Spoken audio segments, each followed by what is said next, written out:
Hello everyone, good evening. स्वागत है आप सभी का ऑनलाइन स्टडी में। आज की इस वीडियो में हम बात करने वाले हैं साइंस के मोस्ट इंपॉर्टेंट 35 क्वेश्चंस के बारे में, जो कि इसका पार्ट 10 है और आने वाले बिहार एसआई मेंस एग्जाम्स के लिए काफ़ी यूजफुल होगा। तो इस वीडियो को लास्ट तक जरूर देखिए। अगर आपने इससे पहले के 9 पार्ट तक नहीं देखा है तो मैं आपको रिकमेंड करता हूँ कि आप उन सारे पार्ट्स को जरूर देखें। लिंक आपको डिस्क्रिप्शन में मिलेगा या फिर आप हमारे प्ले में जाकर के चेक कर सकते हैं। तो चलिए इस वीडियो को शुरू करते हैं। आज की इस वीडियो का फर्स्ट क्वेश्चन ये कह रहा है कि वायु में ध्वनि का वेग क्या करता है। तो यहाँ पे हमें ताप के अकॉर्डिंग बताना है कि क्या होगा।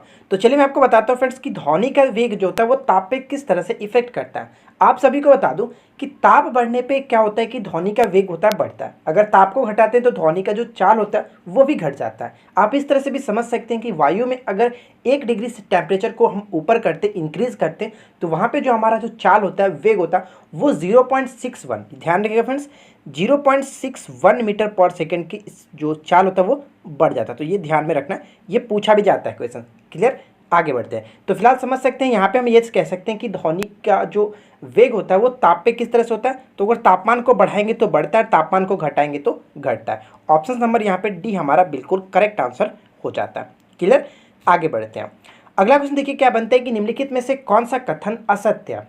क्लियर, असत्य हमें बताना। तो चलिए एक एक करके देखते हैं।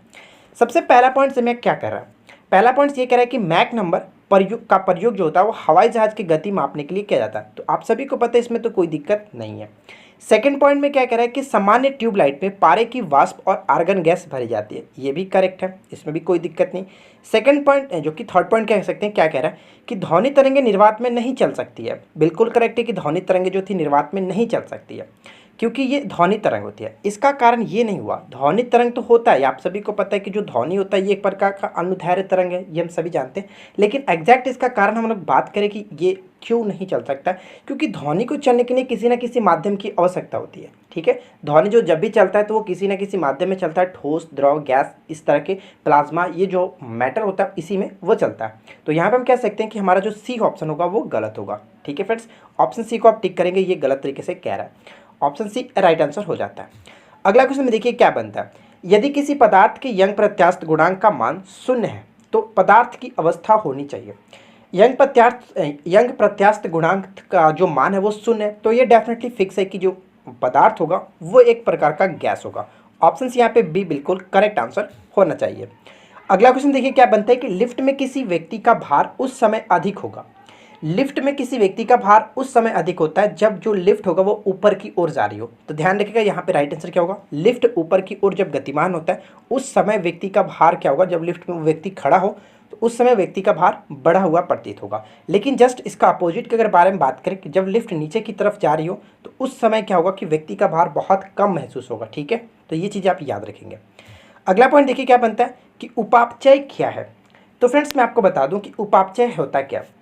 उपापचय का मतलब आप ये समझ सकते हैं कि सजीवों के शरीर में होने वाली जो सभी जैविक रासायनिक क्रिया होती है उनके संयुक्त रूप को उपापचय कहते हैं। ठीक है, ये सजीव के वृद्धि और विकास, प्रजनन तथा अनुकूलन में अत्यंत जो होता है वो काफ़ी आवश्यक होता है। तो इस तरह से हम ये कह सकते हैं कि ऑप्शन यहाँ पे सी हमारा काफ़ी अच्छे तरीके से कह सकता है कि जैव अणु का संश्लेषण और टूट जाना। ऑप्शन सी हमारा यहाँ पे बिल्कुल करेक्ट तरीके से मैच करता है।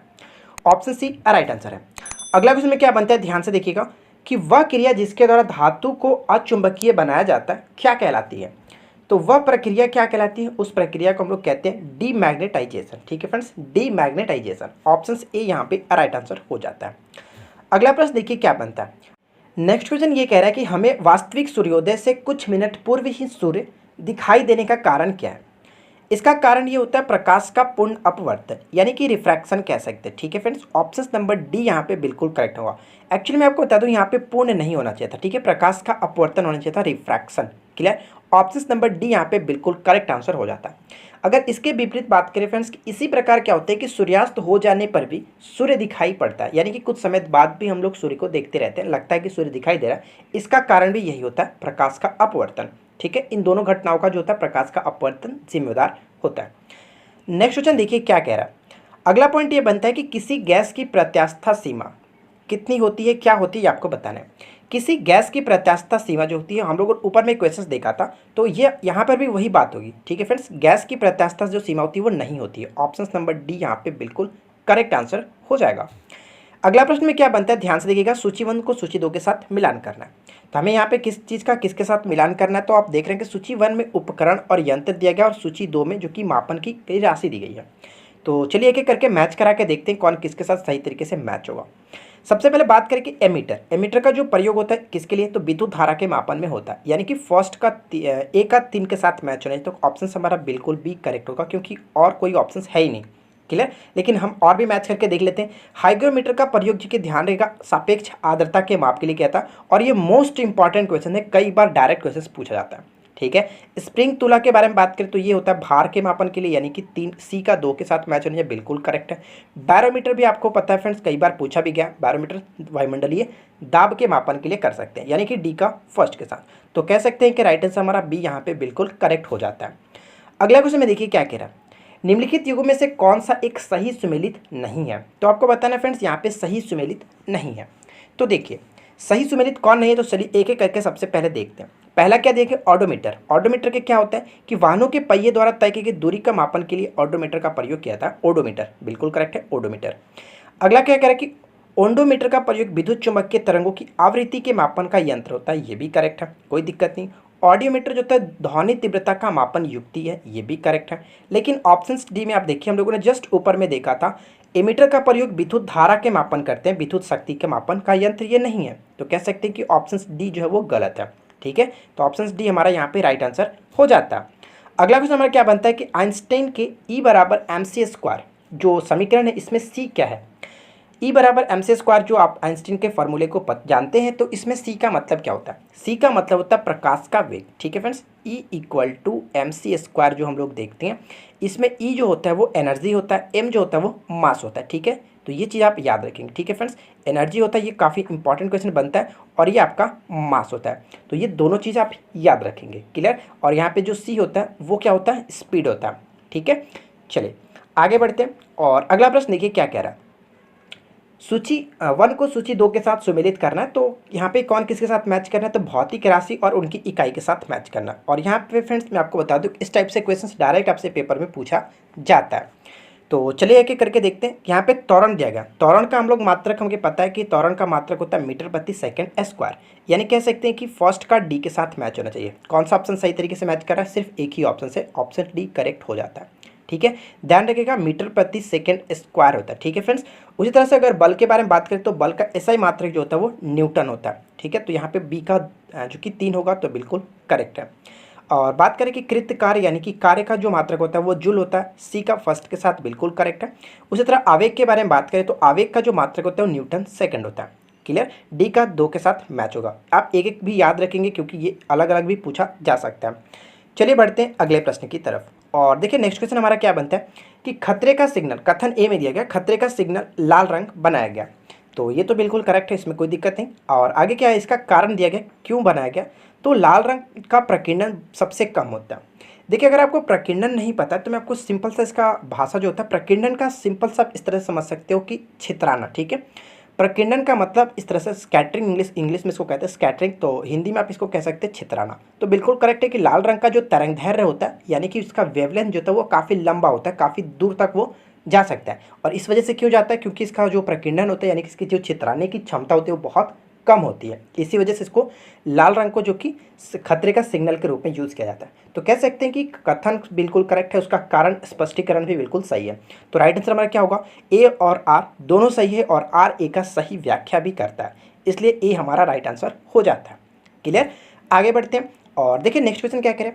अगला प्रश्न ये बनता है कि वायुमंडल कई प्रकार की गैसों के मिश्रण से बना है, पृथ्वी के नज़दीक वायुमंडल में मुख्यतः पाई जाती हैं। मुख्यतः पाई जाती है तो सबसे अधिक मात्रा में जो हमारे वायुमंडल में गैस है वो नाइट्रोजन है और ऑक्सीजन है। तो राइट आंसर यहाँ पे ऑप्शन ए को आप टिक करके आगे बढ़ सकते हो। लेकिन मैं आपको बता दूं फ्रेंड्स, इनकी मात्रा कितनी कितनी होती है, क्योंकि पेपर में अक्सर पूछा भी जाता है कि इनकी मात्रा कितनी होती है। तो जैसा कि हम सभी जानते हैं कि नाइट्रोजन की मात्रा लगभग 78% के करीब होता है, और उसी तरह से ऑक्सीजन की मात्रा जो कि 21% के करीब होता है। लेकिन इन सभी से हट करके कभी कभी पेपर में आपको देखने को मिलता है कि कार्बन डाइऑक्साइड की मात्रा कितनी होती है, जो कि अक्सर पूछा भी जाता है। तो याद रखेंगे 0.03% के करीब होता है। ठीक है, उसी तरह से आर्गन के बारे में पूछ ले तो वो भी आप याद रखिएगा, आर्गन की होता है 0.93% होता है। तो ये चीज़ आप याद रखेंगे। आर्गन की मात्रा जो होती है वो कार्बन डाइऑक्साइड से अधिक होती है। ठीक है फ्रेंड्स, तो चलिए बढ़ते हैं नेक्स्ट क्वेश्चन की तरफ। और अगला प्रश्न देखिए क्या बनता है। अगला प्रश्न ये बनता है कि पारासर्व तरंगे का उपयोग निम्न में से किस तरह से किया जा सकता है। ठीक है फ्रेंड्स, अल्ट्रासोनिक जो वेव होता है उसका प्रयोग हम लोग किस तरह से कर सकते हैं। यहाँ पे इसका राइट आंसर देखिए क्या होगा। यहाँ पे हमारे पास दिए गए 1 2 3, तो समुद्र की गहराई का पता लगाने के लिए बिल्कुल करेक्ट है। गठिया रोग के उपचार के लिए ये भी करेक्ट है। और मस्तिष्क में ट्यूमर का पता लगाने के लिए भी पारासर्व तरंगों का प्रयोग, अल्ट्रासोनिक वेव का प्रयोग किया जाता है। तो हम ये कह सकते हैं यहाँ पे राइट आंसर हमारा होगा ऑप्शन नंबर डी, यानी 1 2 3। ठीक है, तीनों बिल्कुल करेक्ट आंसर हो जाता है। अगला प्रश्न देखिए फ्रेंड्स क्या दिया गया। हम लोगों ने यहाँ पे बायोलॉजी और फिजिक्स केमिस्ट्री तीनों सब्जेक्ट से क्वेश्चन रखा था। ऊपर में आपका फिजिक्स देखा, अब हम लोग थोड़ी सी क्वेश्चंस जो कि केमिस्ट्री से देखेंगे। तो पहला क्वेश्चन देखिए क्या कह रहा है। क्वेश्चन नंबर 16, निम्नलिखित में से कौन सा पौधे के लिए अनिवार्य सूक्ष्म पोषक तत्व नहीं है। तो पौधे के लिए सूक्ष्म जो पोषक तत्व नहीं है वो होता है सोडियम। ठीक है फ्रेंड्स, कई प्रकार के ऐसे जो तत्व होते हैं जो कि पोषक तत्व के रूप में जो पौधे के लिए अनिवार्य रूप से कार्य नहीं करते हैं। जैसे अगर हम बात करें कि सोडियम के साथ कोबाल्ट भी आता है, निकेल आता है, ये सभी जो होते हैं वो आवश्यक पोषक तत्व नहीं माने जाते हैं। लेकिन फ्रेंड्स कुछ ऐसे भी तत्व होते हैं जो कि आवश्यक सूक्ष्म पोषक तत्व के रूप में माने जाते हैं। जैसे कि आपका हो गया ये जो कि फास्फोरस हो गया, आपने यहाँ पे देखा बोरॉन होता है, जस्ता होता है, तांबा होता है, पोटेशियम होता है, यहाँ पे आपको याद रखना है मैग्नीज भी आता है, बहुत सारे आते हैं, सल्फर भी आते हैं। तो इस तरह से आप याद रखेंगे। तो फिलहाल ये कह सकते हैं कि आपको यहाँ पे सोडियम नहीं होना चाहिए था। सोडियम, कोबाल्ट, निकेल ये सभी आवश्यक सूक्ष्म तत्व के रूप में नहीं माने जाते हैं। तो ऑप्शन यहाँ पे बी बिल्कुल करेक्ट हो जाता है। अगला प्रश्न हमारा क्या बनता है कि हैलोजन में सबसे अधिक जो क्रियाशील है, अभी क्रियाशील है, वो कौन है। तो हैलोजन वर्ग में सबसे अधिक क्रियाशील के रूप में माना जाता है वो फ्लोरीन है। ठीक है फ्रेंड्स, फ्लोरीन सबसे अधिक क्रियाशील तत्व के रूप में माना जाता है। और यहाँ पे क्वेश्चन ये पूछा जा सकता है कि जो फ्लोरीन है वो किस वर्ग के अंतर्गत आता है। तो अगर आपने हमारी पीरियोडिक टेबल पढ़ा होगा तो आपको पता हो कि 17वें वर्ग के अंतर्गत रखा गया। ठीक है फ्रेंड्स, आगे बढ़ते हैं और नेक्स्ट क्वेश्चन देखिए क्या बनता है। अगला प्रश्न ये कह रहा है कि हाइड्रोजन को जलाने से क्या होगा। ये क्वेश्चन बहुत ही काफ़ी अच्छा प्रश्न है और इसमें लोग कंफ्यूज भी करते हैं कि हाइड्रोजन को जलाने से क्या होगा। देखिए फ्रेंड्स, हाइड्रोजन अगर मान के H2 है और ये जलेगा कब, ऑक्सीजन की उपस्थिति में ही तो जलता है। ऑक्सीजन की उपस्थिति में अगर इसे हम जलाते हैं तो वो क्या होगा। देखिए इन दोनों को हम बैलेंस करने के लिए क्या कर सकते हैं कि यहाँ पे आप इसको 2 लगा लेते हैं। ठीक है, इसको हम बैलेंस करने के लिए लगाते हैं। अब ये क्या बनेगा, दोनों रिएक्शन करेगा तो हम ये कह सकते हैं कि ये आपका 2H2O बन जाएगा। ठीक है, मिलाकर देख लीजिए, यहाँ पे 4 हाइड्रोजन, यहाँ पे भी 4 हाइड्रोजन, यहाँ पे 2 ऑक्सीजन, तो यहाँ पर भी 2 ऑक्सीजन होता है। तो कह सकते हैं कि H2O क्या बना, यानी कि जल बनता है। जब हाइड्रोजन को हम जलाते हैं तो वो क्या बनता है कि जल बन जाता है। Option number D correct answer को टिक करेंगे। ठीक है, आगे बढ़ते हैं। नेक्स्ट क्वेश्चन क्या बनता है कि किसी तत्व के रासायनिक गुण निम्नलिखित में से कौन तय करता है। किसी भी तत्व का रासायनिक जो गुण होता है वो कौन तत्व करता है, तो इलेक्ट्रॉनों की संख्या। लेकिन फ्रेंड्स मैं आपको बता दूं, अगर ऑप्शंस में इलेक्ट्रॉनों की संख्या के साथ साथ संयोजी इलेक्ट्रॉनों की संख्या हो तो यहाँ पर इसका मतलब यही होता है कि संयोजी इलेक्ट्रॉनों की जो संख्या होती है वही रासायनिक गुण का गुणों के लिए जो कि निर्भर करता है। ठीक है फ्रेंड्स, किसी तत्व का रासायनिक जो गुण होता है वो कौन तय करता है, तो संयोजी इलेक्ट्रॉनों की संख्या। तो फिलहाल यहाँ पे इलेक्ट्रॉन की संख्या दी गई, तो इसका मतलब सिर्फ और सिर्फ वही बनता है कि संयोजी इलेक्ट्रॉनों की संख्या होता है जो रासायनिक गुण डिनोट करता है। क्लियर, तो ये मोस्ट इंपॉर्टेंट पॉइंट है, तो याद रखेंगे। ऐसा नहीं कि अगर आपके पास दोनों ऑप्शंस मिल जाए, इलेक्ट्रॉनों की संख्या और संयोजी इलेक्ट्रॉनों की संख्या, तो आप इलेक्ट्रॉन की संख्या को टिक करेंगे। ऐसा बिल्कुल नहीं करना है, आपको संयोजी इलेक्ट्रॉन की संख्या को टिक करना है। ठीक है, चलिए आगे बढ़ते हैं और अगला प्रश्न देखिए क्या बनता है। निम्नलिखित में से कौन सी प्रक्रिया हाइड्रोजन गैस उत्पन्न करती है। तो मैं आपको बता दूं फ्रेंड्स कि हाइड्रोजन गैस की जो यहाँ पर प्रक्रिया उत्पन्न होती है, यानी कि कौन सी प्रक्रिया हाइड्रोजन गैस उत्पन्न करती है, तो जल का जो विद्युत अपघटन, जल के विद्युत अपघटन से हाइड्रोजन का जो औद्योगिकरण पे यानी कि औद्योगिक पैमाने पर, काफ़ी बड़े पैमाने पर उत्पादन किया जाता है। तो ये तो बिल्कुल करेक्ट है, इसमें कोई दिक्कत नहीं है। लाल तप्त लोहे पर भाप का अगर गुजारेंगे तो वहाँ से भी हमें हाइड्रोजन गैस निकलता है, तो ये चीज़ भी आपको याद रखना है। और हाइड्रोक्लोरिक अम्ल से जस्ते की अगर प्रक्रिया कराते हैं तो भी हमें हाइड्रोजन गैस मिल जाता है। तो कह सकते हैं कि यहाँ पे राइट आंसर हमारा होगा ये सभी। ठीक है फ्रेंड्स, इसमें कोई दिक्कत नहीं, आपको तीनों को याद रखना है। अगर आप चाहो तो इसका रिएक्शन भी करके देख सकते हो हाइड्रोक्लोरिक अम्ल से जस्ते की प्रक्रिया कराकर। तो हाइड्रोक्लोरिक अम्ल का मतलब HCl होता है और यहाँ पे हमें किसके जस्ते से यानी कि Zn से, यहाँ पे मैं प्लस मान लेता हूँ, और ये Zn से हम लोग इसका रिएक्शन कराएंगे। ठीक है, तो इसको हम लोग यहाँ पे बैलेंस करने के लिए 2 ले लेते हैं। अब इसको देखिए रिएक्शन कराते हैं तो ये क्या बनता है ZnCl2, और क्योंकि यहाँ पे ZnCl2 और आपका हाइड्रोजन जो गैस होगा वो बाहर निकल जाएगा। तो यहाँ पे देखिए हाइड्रोजन गैस यानी कि हाइड्रोजन गैस उत्पन्न हो जाता है। तो कह सकते हैं कि ऑप्शन सी भी बिल्कुल करेक्ट हो जाता है। तो कुल मिलाकर आपको देखना है राइट आंसर यहाँ पे होगा ऑप्शन डी, जो कि ये सभी बिल्कुल करेक्ट आंसर हो जाता है। नेक्स्ट क्वेश्चन ये बनता है कि नाइट्रोजन और हाइड्रोजन से अमोनिया बनाने की हैबर विधि में प्रयोग किया जाने वाला उत्प्रेरक कैटलिस्ट कौन सा है? तो हैबर विधि में जो प्रयोग किया था कैटलिस्ट वो होता है लोहा। ठीक है फ्रेंड्स, हैबर विधि से अमोनिया का निर्माण किया था, तो ये चीज़ आप याद रखेंगे। ठीक है, काफ़ी अच्छा प्रश्न यहाँ से बन सकता है, तो याद रखिएगा। दो चीज़ आपको याद रखना, पहला तो आपको उत्प्रेरक कौन सा होता है, तो लोहा का यूज़ किया जाता है उत्प्रेरक के रूप में। और आप सभी को पता है फ्रेंड्स, उत्प्रेरक का कार्य क्या होता है? उत्प्रेरक का कार्य होता है कि रिएक्शन को बढ़ाना या फिर घटाना, लेकिन वो उसमें खुद भाग नहीं लेता है। ये कभी कभी क्वेश्चंस डायरेक्ट पूछा जाता है कि उत्प्रेरक का कार्य क्या होता है, तो आप इस चीज़ को याद रखेंगे कि वो रिएक्शन को क्या करता है कि अभिक्रिया को बढ़ाना या घटाना उसका कार्य होता है, लेकिन खुद उसमें भाग नहीं लेता है। अगला प्रश्न देखिए क्या बनता है कि सोडियम कार्बोनेट के निर्माण के लिए साल्वे प्रक्रिया में प्रयोग में लाई जाने वाली कच्ची सामग्री में जो शामिल होता है, तो साल्वे अभिक्रिया यानी कि आप ध्यान रखना कि साल्वे प्रक्रिया की मदद से सोडियम कार्बोनेट का निर्माण किया जाता है, और इसमें जो प्रयोग में लाया जाता है कच्ची सामग्री वो होता है अमोनिया और कार्बन डाइऑक्साइड। ऑप्शन यहाँ पे सी बिल्कुल करेक्ट आंसर होगा, याद रखेंगे। ठीक है फ्रेंड्स, सोडियम कार्बोनेट का फॉर्मूला क्या होता है, क्योंकि अक्सर पेपर में देखने को मिलता रहता है, तो याद रखेगा सोडियम यानी कि Na2 और कार्बोनेट यानी कि CO3। तो सोडियम कार्बोनेट CO3 Na2CO3 होता है, जिसको हम लोग फ्रेंड्स धोवन सोडा के नाम से जानते हैं, सोडा एस के नाम से भी जानते हैं। ये चीज़ आप याद रखेंगे। बढ़ते नेक्स्ट क्वेश्चन की तरफ, और अगला प्रश्न क्या कहता है, अवाष्पशील विलय का जो अणुभार होता है वो ज्ञात किया जा सकता है, किसके मदद से ज्ञात किया था? तो ये राइट आंसर होगा, राउल्ट नियम से ज्ञात किया था। ऑप्शन नंबर डी यहाँ पे बिल्कुल करेक्ट आंसर हो जाता है। ठीक है फ्रेंड्स, अवाष्पशील विलय का अणुभार राउल्ट के नियम से ज्ञात करते हैं। जर्मन सिल्वर किसका मिश्र धातु है? ये क्वेश्चन इतना ज़्यादा रिपीट होता है हर पेपर में कि मैं आपको क्या बताऊँ। जर्मन सिल्वर जो मिश्र धातु होता है वो किसका होता है? तो राइट आंसर होगा आपका तांबा, जस्ता और निकेल। ठीक है, याद रखेंगे। याद कैसे रखेंगे? तो मैंने आपको कई बार बताया भी है, नीता जी। ठीक है फ्रेंड्स, नीता जी कौन है? मुकेश अंबानी जी की जो पत्नी है नीता जी। ठीक है, नीता उनका नाम है, तो इस यहाँ पे आप कुछ जी लगा सकते हैं। तो देखिए नीता जी जो है अब वो डायमंड या फिर गोल्ड का नेकलेस नहीं पहनती हैं, अब वो जर्मन सिल्वर का नेकलेस पहनने लगी हैं। तो ये कह सकते हैं कि नी का मतलब जो कि निकेल, ता का मतलब तांबा और जी का मतलब जास्ता से आप याद रख सकते हैं। बाकी आपकी मर्जी, आप किसी तरह से याद रखो। बात करते हैं अगले प्रश्न की। तो देखिए नेक्स्ट क्वेश्चन में क्या कह रहा है कि वसा की कास्टिक सोडा के साथ जल अपघटन अभिक्रिया क्या कहलाती है? तो ये क्वेश्चन डायरेक्ट पूछा जाता है कि वसा का कास्टिक सोडा के साथ जब अपघटन अभिक्रिया करते हैं तो वो क्या होता है? उस अभिक्रिया को हम लोग कहते हैं साबुनीकरण की अभिक्रिया। ठीक है, ऑप्शन नंबर बी बिल्कुल करेक्ट आंसर हो जाता है। अगला प्रश्न ये बनता है कि किसी गैस को दबाने यानी कि संपीड़ित करने, ठीक है फ्रेंड्स, संपीड़ित करने का मतलब होता है दबाने पर क्या होगा? तो उस कंडीशन में दाब और ताप दोनों ही बढ़ जाते हैं। ऑप्शन नंबर ए यहाँ पे राइट आंसर होगा, डायरेक्ट पूछा जाएगा, याद रखेंगे। ठीक है, दाब और ताप का मान दोनों का बढ़ जाता है। अगला प्रश्न हमारा ये बनता है कि निम्नलिखित कथनों के परीक्षण करें और नीचे दिए गए कोड का सही उत्तर चुनना है। तो हमें बताना है फ्रेंड्स यहाँ पे जो भी दिए गए हैं वो कौन सही तरीके से मैच करता है। तो चलिए एक एक करके देखते हैं। पहला पॉइंट्स में कह रहा है कि पीतल, तांबा और जस्ते का मिश्र धातु होता है। ये किसे नहीं पता, ये सभी को पता है। ठीक है, तो पहला पॉइंट बिल्कुल करेक्ट है। मैग्नेटाइट एल्युमिनियम का सबसे महत्वपूर्ण अयस्क है, ये पॉइंट बिल्कुल गलत है, या इसको तो आप सभी को पता भी होगा। एल्युमिनियम का सबसे जो महत्वपूर्ण अयस्क माना जाता है वो बॉक्साइट माना जाता है, और मैग्नेटाइट किसका होता है? तो लोहे का ये अयस्क होता है, तो सेकंड जो कि गलत था। थर्ड में क्या कह रहा है कि पारदीद सम्मिश्रण वे पदार्थ होते हैं जिसमें पारा अनिवार्यतः सम्मिलित होता है, जिसको हम फ्रेंड्स एक और नाम से जानते हैं, उसको अमलगम कहते हैं। अमलगम में एक पारा जो हवा से होता है उसके साथ एक और कोई अलग धातु होता है, तो ये चीज़ आप याद रखेंगे। तो ये कह सकते हैं कि ये भी आपका करेक्ट हो जाता है। तो फर्स्ट और थर्ड तो बिल्कुल राइट आंसर, इसलिए हम यहाँ पे टिक करेंगे ऑप्शन सी को। क्लियर फ्रेंड्स, याद रखिएगा।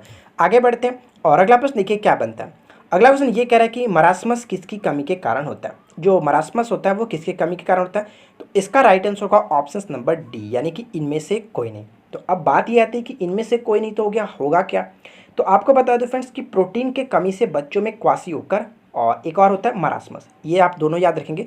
प्रोटीन की कमी से बच्चों में होने वाले जो रोग होते हैं उसको हम लोग कहते हैं क्वासियोकर और मरासमस रोग। ठीक है, ये दोनों अलग अलग होते हैं, तो इस चीज़ को आप याद रखेंगे। ऑप्शन नंबर डी यहाँ पे बिल्कुल करेक्ट होना चाहिए, यहाँ पे प्रोटीन होना चाहिए था। अगला पॉइंट में क्या बनता है कि निम्नलिखित कौन सा विटामिन यकृत में संचित किया जा सकता है? तो यकृत में जो विटामिन संचित किया था वो होता है विटामिन ए। ऑप्शन यहाँ पे ए बिल्कुल करेक्ट आंसर होगा। आप नीचे कमेंट करके बताएं फ्रेंड्स कि विटामिन ए का रासायनिक नाम क्या होता है। विटामिन ए का रासायनिक नाम क्या है, आप नीचे कमेंट्स करके बताएंगे। अगला पॉइंट क्या बनता है देखिए, प्रबल व्यायाम करते समय जब हमारी मांसपेशियों में अवायु शोषण होता है तब मांसपेशियों में बनने वाले अत्यंत उत्पाद को क्या कहते हैं? अंतः उत्पाद को क्या कहते हैं? तो इसका राइट आंसर होगा ऑप्शन नंबर डी, यानी कि लैक्टिक अम्ल। ठीक है फ्रेंड्स, लैक्टिक अम्ल यहाँ पे राइट आंसर हो जाता है। अगला पॉइंट देखिए क्या बनता है कि निम्नलिखित पर विचार कीजिए, यानी कि यहाँ पे जो भी दिए गए उनको हम देखेंगे, उसके बाद बताएंगे कि उपरोक्त में से किनसे वायरस बनता है। तो वायरस किससे बनता है, तो हम सभी को पता है कि वायरस जो बनता है वो न्यूक्लिक अम्ल और प्रोटीन का मिश्रण होता है। तो कह सकते हैं कि फर्स्ट और थर्ड यहाँ पे राइट आंसर होना चाहिए। तो ऑप्शन बी में बिल्कुल करेक्ट तरीके से मैच किया गया, फर्स्ट और थर्ड। ठीक है, तो राइट आंसर हमारा बी हो जाता है। अगला पॉइंट ये बनता है कि निम्नलिखित में से कौन सा एक कवक है। तो यहाँ पे अगर बात करें राइट आंसर का, तो यहाँ पे बिल्कुल करेक्ट आंसर होगा ऑप्शन सी, यानी कि एगरीकस जो होता है एक प्रकार का कवक होता है। ठीक है फ्रेंड्स, ये एक प्रकार का खाने वाले कवक के रूप में आता है। अगर मशरूम के बारे में बात करें तो मशरूम इसी के अंतर्गत आता है। ठीक है फ्रेंड्स, आगे बढ़ते हैं। नेक्स्ट क्वेश्चन देखिए क्या बनता है कि निम्नलिखित रोगों पर विचार कीजिए, यानी यहाँ पे जो भी चार दिए गए हैं उनको हम विचार करना है और हमें ये बताना है कि उपरोक्त में से कौन सा वायरस के कारण होता है। ठीक है, तो चलिए, तो सबसे पहला दिया गया हेपेटाइटिस। हेपेटाइटिस को एक और नाम से जानते हैं फ्रेंड्स, क्या है वो, पीलिया। ठीक है, हेपेटाइटिस बी या फिर इसको पीलिया कह सकते हैं। तो ये होता है आपका वायरस के कारण ही। इन्फ्लुएंजा तो आप सभी को पता है कि इन्फ्लुएंजा भी जो होता है वो वायरस के कारण ही होता है। रेबीज भी इसी के अंतर्गत आता है। तो ये तीनों तो बिल्कुल करेक्ट है। राइट आंसर हमारा होगा 1 2 3। लेकिन स्कैबिज, इसको हिंदी में पामा कहते हैं, इसका हिंदी में स्कैबिज कहते हैं, सॉरी इंग्लिश में स्कैबिज कहते हैं। और एक इसका एक और नाम होता है जिसको हम क्या कहते हैं, खाज। ठीक है फ्रेंड्स, खाज खुजली आपने देखा होगा, सुना होगा। तो खाज जो होता है, ठीक है, और कैसे पूछा जा सकता है कि खाज जो होता है वो किस कवक से होता है, तो ये चीज़ आप याद रखेंगे, एस्केरस स्कैबिज नामक कवक से होता है। ठीक है फ्रेंड्स, तो ये चीज़ आप याद रखेंगे, ये कवक से होने वाला है था, ना कि ये वायरस है। तो राइट आंसर हमारा 1 2 3 बिल्कुल करेक्ट हो जाता है। अगला पॉइंट हमारा क्या बनता है कि मानव में आहार नाल में कौन से भाग में प्रोटीन का पाचन प्रारंभ होता है। मानवों के आहार नाल के कौन से भाग में प्रोटीन का पाचन प्रारंभ होता है, तो इसका right answer option number B, अमाशय। ठीक है फ्रेंड्स, भोजन का पाचन मुख से स्टार्ट होता है, लेकिन प्रोटीन का जो पाचन प्रारंभ होता है वो अमाशय से स्टार्ट होता है, यानी कि स्टोमच से। तो यहाँ पे राइट आंसर होगा ऑप्शन नंबर बी, याद रखेंगे। अगला क्वेश्चन देखिए क्या बनता है। नेक्स्ट क्वेश्चन ये है कि निम्नलिखित कथनों पर विचार करना है। आपको ये बताना कि यहाँ पे विषाणु संक्रमित कर सकते हैं, किसे संक्रमित कर सकते हैं, तो 1 2 3 दिया गया। तो मैं आपको बता दूं, देखिए फिर जो विषाणु होते हैं, विषाणु एक छोटा संक्रामक घटक होता है जो क्या करता है कि अन्य जीवों को जीवित कोशिकाओं के अंदर ही वृद्धि करता है। चाहे वो फिर विषाणु होते हैं, वो पौधे होते हैं, या फिर जानवरों से लेकर के सूक्ष्म जीवों तक।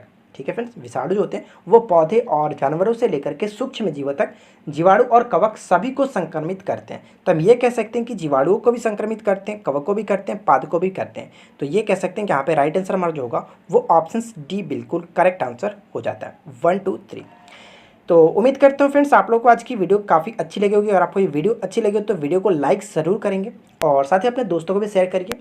और इसी प्रकार के और वीडियो को देखने के लिए चैनल को सब्सक्राइब करके नोटिफिकेशन बिल को ऑन कर लीजिए, क्योंकि यहाँ पे मैं आपको इस तरह के रोजाना नई वीडियोस लाता रहता हूँ। तो हम मिलते हैं आपके साथ नेक्स्ट वीडियो में किसी नए टॉपिक के साथ।